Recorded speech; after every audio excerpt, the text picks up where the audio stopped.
अंबरनाथमध्ये उपमुख्यमंत्री एकनाथ शिंदे यांची जाहीर सभा। अंबरनाथमध्ये शिवसेनेचा आणि सर्व उमेदवार निवडून येतील आणि भगवा फडकणार ही काळ्या दगडावरची रेख।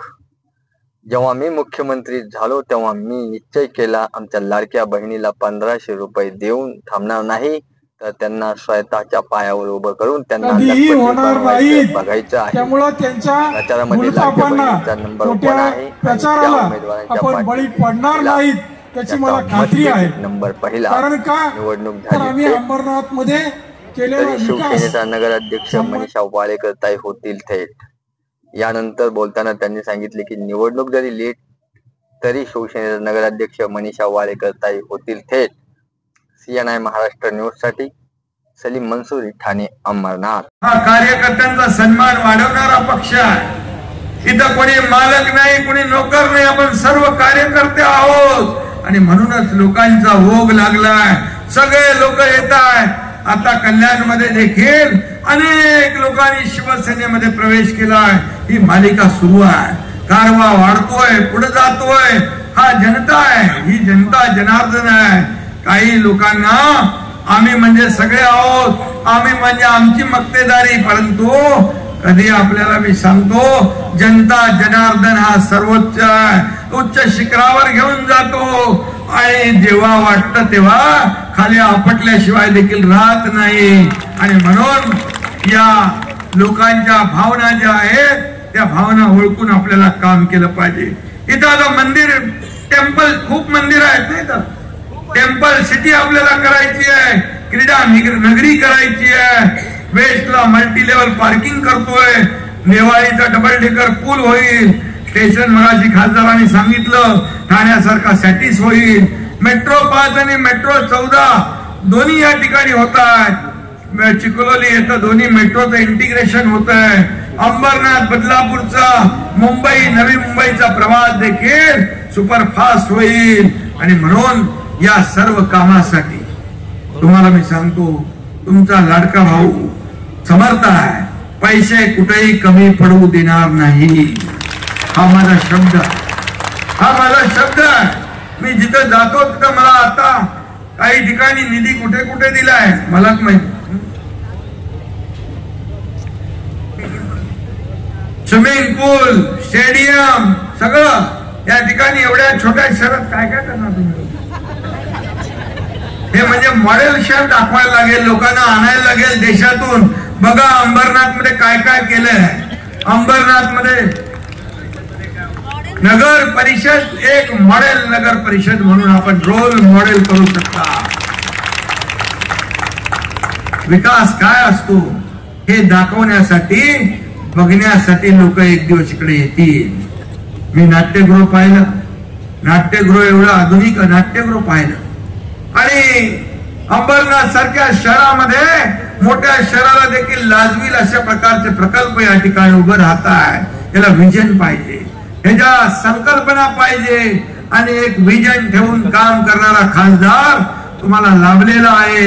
तुमचं मी मनापासून अभिनंदन करतो। तुम्ही अशा खासदाराला निवडून दिलं, चांगल्या आमदाराला निवडून दिलं, चांगल्या नगराध्यक्षाला तुम्ही निवडून दिलं आणि म्हणून याची पुनरावृत्ती येत्या निवडणुकीमध्ये आपल्याला करायची आहे। आणि म्हणून मी आपल्याला एवढंच सांगेन, SRA योजना, भीमनगर, ताडवाडी या ठिकाणी घरांचं पुनर्वसन करायचंय का? दत्त कुटीर या ठिकाणी आपल्याला SRA क्लस्टरच्या माध्यमातून योजना करायची आहे, ती देखील करू। क्लस्टरला जन्म घालणारा एकनाथ शिंदे। क्लस्टर म्हणजे काय? नियोजित विकास, चांगले रस्ते मोठे होतील, उद्यान होईल, खेळाचं मैदान होईल, आरोग्य सेवा होतील, शाळा होईल, पार्किंग होईल, या ठिकाणी क्लब त्यांना सगळं मिळेल। या सगळ्या अम्युनिटी सुविधा या क्लस्टर मध्ये आहेत आणि म्हणून क्लस्टर SRA आपण ठाण्याप्रमाणे सगळ्या MMR मध्ये, मी गृहनिर्माण मंत्री, नगर विकास मंत्री म्हणून आपण अनेक निर्णय घेतले। मुंबईसाठी जे निर्णय घेतले ते संपूर्ण MMR क्षेत्राला लागू करणार आणि तुमचा जीवनमान बदलल्याशिवाय राहणार नाही, हा शब्दही मी या ठिकाणी देऊ इच्छितो। इथे मगाशी मला एका सोसायटीचं काहीतरी पत्र आलंय, सर्वोदय सोसायटी, सूर्योदय सोसायटी या किंवा इतर ज्या गृहनिर्माण सोसायटी आहेत त्याच्या शर्तभंगीचा दंड लावलेला आहे. मी आपल्याला सांगतो, हे दंड घेणारं आमचं सरकार नाही आहे. हे आमचं शास्ती घेणारं सरकार नाही. आणि यामध्ये जेवढं काय आपल्याला दंड माफी करता येईल ती या आचारसंहिता संपल्यानंतर केल्याशिवाय राहणार नाही. हा शब्दही मी आपल्याला देतो. खरं म्हणजे संपत्ती किती कमवली आहे यापेक्षा माणसं किती कमवली आणि माणसांचं प्रेम किती कमवलं हे माझ्यासाठी महत्वाचं. खुर्ची आमचा अजेंडा नाही आहे. ज्या लोकांनी खुर्चीवर बसवलंय त्या लोकांचे प्रश्न सोडवणं आमचा अजेंडा आहे. त्यांच्या समस्या सोडवणं आमचा अजेंडा आहे. सोन्याचा चमचा घेऊन जन्माला आम्ही आलो नाही, परंतु या तमाम महाराष्ट्रातल्या सर्वसामान्य लोकांच्या आयुष्यामध्ये सोन्यासारखे दिवस आणण्यासाठी आमचा जन्म झाला. आणि म्हणून मी गरिबी पाहिली आहे. मी गरिबी पाहिली आहे. माझ्या आईची पत्नीची तकमक पाहिली आहे. काटकसर पाहिली आहे. कसा महिना चालवायचा हे मी पाहिलंय. आणि म्हणून मी जेव्हा मुख्यमंत्री झालो तेव्हा मनात निश्चय केला की या माझ्या सर्वसाधारण माता भगिनींसाठी सरकार म्हणून काय करायचं. आणि त्यामधूनच या लाडकी बहीण योजनेचा जन्म झाला आणि ती लाडकी बहीण योजना सुरू झाली. मी आपल्याला सांगू इच्छितो, फक्त लाडक्या बहीण योजना 1500 वर आम्ही नाही थांबणार. माझ्या लाडक्या बहिणींना स्वतःच्या पायावर उभं करून या लाडक्या बहिणींना लखपती बघितल्याशिवाय आम्हाला राहायचं नाही. हा देखील या ठिकाणी मी सांगू. आणि जे मी बोलतो ते करतो. मी जे बोलतो ते करतो. जे होणार नाही ते बोलत नाही. बाळासाहेब आनंदीगे साहेबांनी सांगितलं, शब्द देताना 10 नाही 100 वेळा विचार करा, पण एकदा शब्द दिला की माघार नाही. आणि म्हणून मी कधी कधी मजाक मध्ये डायलॉग म्हणतो, एक तो मैं कमिटमेंट करता नहीं, अगर मैंने कमिटमेंट कर दी तो फिर मैं खुद की भी नहीं सुनता.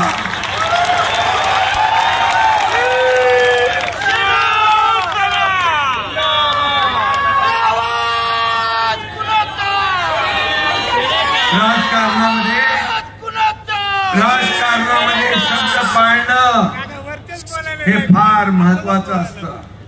काही लोक म्हणतात निवडणुकीत आश्वासन देण्याचं चुनावी जुमला, प्रिंटिंग मिस्टेक. पण कधी आम्ही ते म्हणणार नाही. जे बोललो ते करणार आणि जे नाही होणार तेही केलेलं आहे. आणि म्हणून हा जो काही 2.5 वर्षाचा काळ आपण पाहिला तो संपूर्ण महाराष्ट्राने पाहिलेला आहे. 2.5 वर्षाच्या पूर्वीचा काळही महाराष्ट्राने पाहिलाय. महाराष्ट्र 10 वर्ष मागे गेलं होतं. महाराष्ट्र बंद होतं. महाराष्ट्र सुरू झाला. मंदिरामध्ये पुजारी बापरे बसलेले आहेत. सगळं बंद होतं. परंतु या विकासाला चालना दिली. थांबलेले प्रकल्प पुढे नेले. हे सगळं आपण केलं. आणि म्हणून मी आपल्याला एवढंच सांगतो की विकासाचा झेंडा हाच आमचा अजेंडा आहे. 168 कोटी खर्च करून शिव मंदिर परिसर सुशोभीकरण प्रकल्प सुरू आहे. काशी कॉरिडॉरच्या धर्तीवर खासदारांनी याचं काम सुरू केलंय.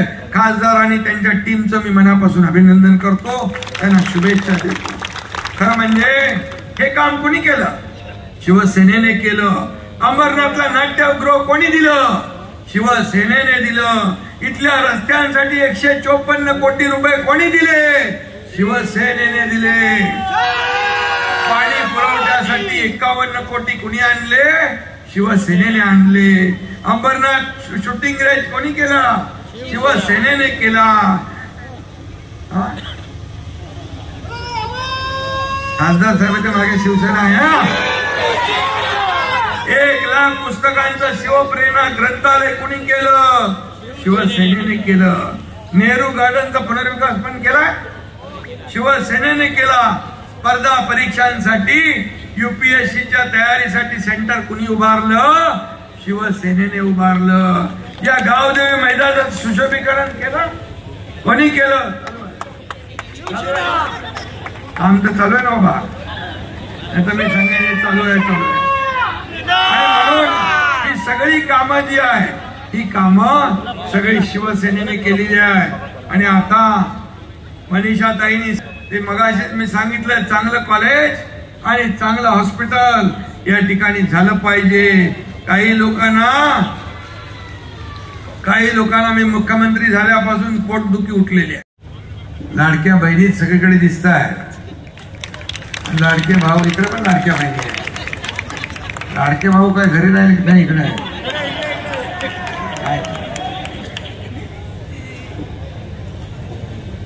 प्रचारामध्ये पण लाडक्या बहिणीचा नंबर 1 आहे। आणि मी नेहमी म्हणतो, ज्या उमेदवाराच्या पाठी महिला त्याचा मतपेटीत नंबर पहिला।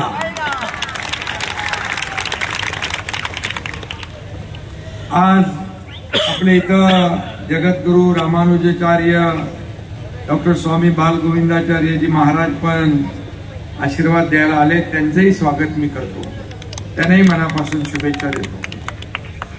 खरं म्हणजे आज मी तुम्हाला भेटायला आलोय, एक गोष्ट सांगायला आलोय। पत्रकार मित्र इकडे आहे, एक गोष्ट सांगायला आलोय। निवडणूक झाली लेट, तरी शिवसेनेचा नगराध्यक्ष होईल थेट, कारण अंबरनाथ मध्ये फुल टू शिवसेनेचं वारं पाहतोय। सगळीकडे भगवं वादळ पाहायला मिळतंय, एक वेगळं वातावरण या अंबरनाथ मध्ये आपण पाहतोय। खरं म्हणजे इथं शिवसेनेचाच भगवा फडकणार ही काळ्या दगडावरची भगवी रेघ आहे। आणि थोडा निवडणूक पुढे गेल्यामुळे आणखी कार्यकर्त्यांना उत्साह वाढला, जोर वाढला। आणि जसं खासदारांनी सांगितलं की शिवसेनेचा ग्राफ वाढला, तसा नगराध्यक्षांचा देखील लीड वाढल्याशिवाय राहणार नाही। आणि 21 तारखेला निकाल लागतील तेव्हा शिवसेनेचा जोर का धक्का सगळ्यांना बसलेला दिसेल। खरं म्हणजे आमच्या लाडक्या बहिणी इथं आहेत, आणि लाडकी बहीण आमची मनीषाताई वाडेकर नगराध्यक्ष पदाच्या उमेदवार आहेत। त्या तर विजयी होणारच, पण त्यांच्याबरोबर त्यांचे सर्व सहकारी रेकॉर्ड ब्रेक मतांनी विजयी झाल्याशिवाय राहणार नाही। कारण मी आपल्याला सांगतो, पूर्वीच आपण अंबरनाथ पाहिलंय, धुळीचं साम्राज्य होतं, खड्ड्यात रस्ते की रस्त्यात खड्डे कळत नव्हते। परंतु आता या अंबरनाथ मध्ये जवळपास सगळे रस्ते कॉन्क्रीटचे झाले, धूळमुक्त अंबरनाथ झालंय। या ठिकाणी अनेक विकासाचे प्रकल्प आपण आणलेत, आणि म्हणून अंबरनाथ पूर्वी शिवसेनेचं होतं, आजही शिवसेनेचं आहे, आणि उद्याही शिवसेनेचंच राहणार आहे। मी आपल्याला एवढं सांगेन की अंबरनाथ मध्ये अनेक कामं विकासाची झाली। अंबरनाथ आज छोटं शहर होतं, पण आज त्याचं राष्ट्रीय पातळीवर अगदी आंतरराष्ट्रीय पातळीवर नेण्याचं काम तुम्ही सगळ्यांनी केलं। खासदार डॉक्टर श्रीकांत शिंदे असतील, आमदार बालाजी किनीकर असतील, आपले अरविंद वाळेकर असतील, सुनील असेल, गोपालराव असतील, आमच्या मनीषाताईंनी नगराध्यक्ष पदाच्या कारकिर्दीमध्ये अनेक कामांची उद्घाटन केली, अनेक कामांची। आणि म्हणून मी आपल्याला एवढंच सांगतो, धर्मवीर आनंद दिघे साहेबांचं नाट्यगृह त्यांच्या नावाचं आपण उद्घाटन केलं। आता नाट्यगृहाच्या बाहेर देखील अनेक चर्चा झाल्या, डायलॉग झाले, परंतु मी सांगतो तुम्हाला की हा सगळा इलाका जो आहे हा ठाणे जिल्हा म्हणजे शिवसेनेचा बालेकिल्ला आहे, धर्मवीरांचा बालेकिल्ला आहे। आणि म्हणून या अंबरनाथवर जो भगवा फडकलाय हा विकासाचा भगवा आहे, छत्रपती शिवाजी महाराजांचा भगवा आहे, हिंदुहृदय सम्राट बाळासाहेब ठाकरे यांचा भगवा आहे, धर्मवीर आनंद दिघे साहेबांचा भगवा आहे, आणि या तुमच्या सगळ्या अंबरनाथकरांचा भगवा आहे। हे या ठिकाणी आपलं प्राचीन मंदिर शिव मंदिर फेस्टिवल मगाशी मी या स्वामी